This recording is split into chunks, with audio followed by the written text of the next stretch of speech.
I'm eager to go now to those younger voices you just mentioned. We've heard from leaders about their goals and their aims. I'd like to now come to an activist who has sparked a worldwide change in consciousness. She was with us here live at the Austrian World Summit 2 years ago. She had a very stark message for us then, saying, we've done enough traveling, we've done enough talking, it is time to act. Greta Thunberg, thank you so much for being with us once again. What's your message for us this year?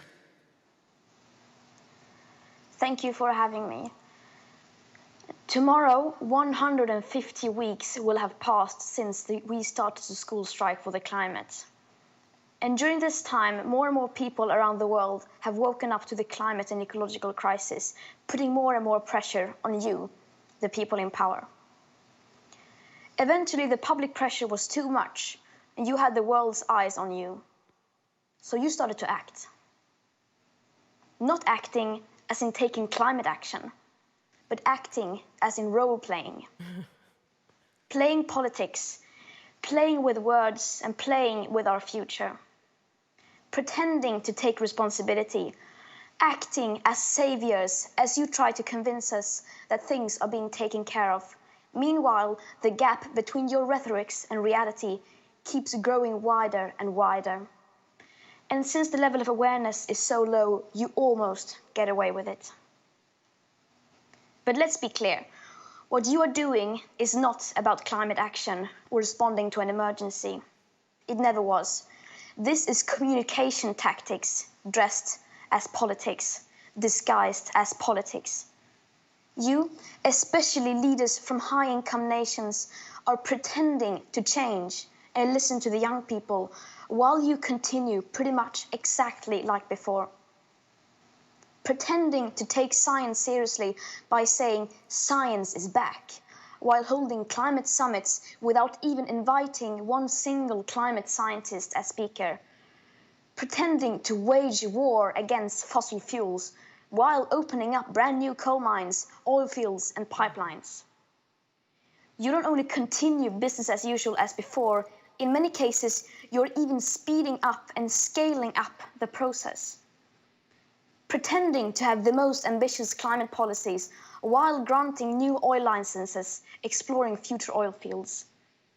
Bragging about your so-called ambitious climate commitments, which, if you look holistically, are vastly insufficient, and then get caught not even trying to reach those targets.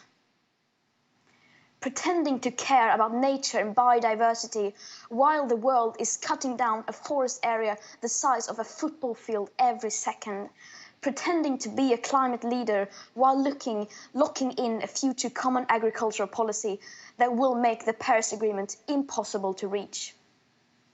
Pretending that you will build back better after the pandemic, even though astronomical sums of money have already been locked in, and not in green projects, whatever green means. The G7, as an example, is spending billions more on fossil fuels and fossil fuel infrastructure than on clean energy. This you compensate with beautiful words and promises that someone in the future will somehow undo your actions and make them net zero. And when your empty words are not enough, when the protests grow too loud, you respond by making the protests illegal.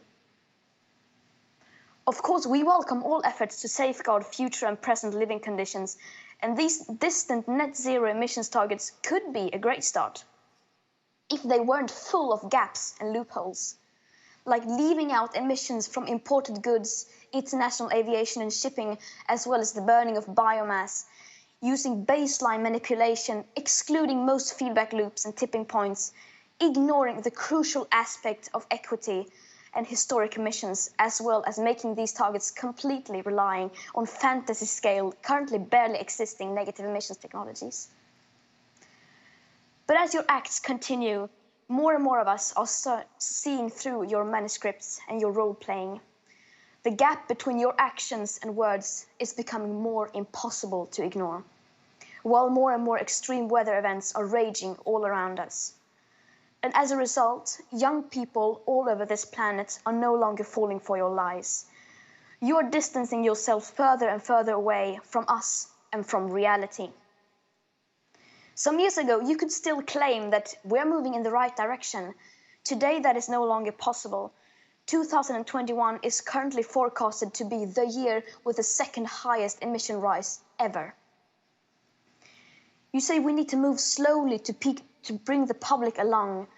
However, how do you honestly expect to bring the people along if you don't treat this crisis like a crisis?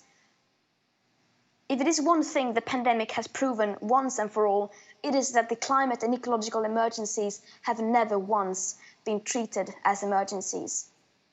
The climate crisis is today, at best, being treated only as a business opportunity to create new green jobs, new green businesses and technologies. As the pandemic unfolded, you did not say, this will benefit the face mask manufacturing industry, or this will create new jobs in healthcare and hospitals. Taking bold climate action will naturally bring many advantages and benefits. Yet, needless to say, we will not be able to solve a crisis we do not treat as a crisis and that we do not understand the magnitude of. Perhaps playing a role helps you sleep at night. Saying things just for the sake of it, because the words are in your scripts. But while you're busy working the stage, you seem to forget that the climate crisis is not something distant in the future. It is already taking so much from the most affected people in the most affected areas. This might just be a game to you, a game to win votes, popularity, points on the stock market, or your next high-paid position in a company or lobbying firm. The ones who focus on the packaging rather than on the actual content, and the ones with the most beautiful speeches and the most short-sighted, likable policies wins. You can and will, of course, choose to continue to play your parts, say your lines and wear your costumes. You can and will continue to pretend. But nature and physics will not fall for it.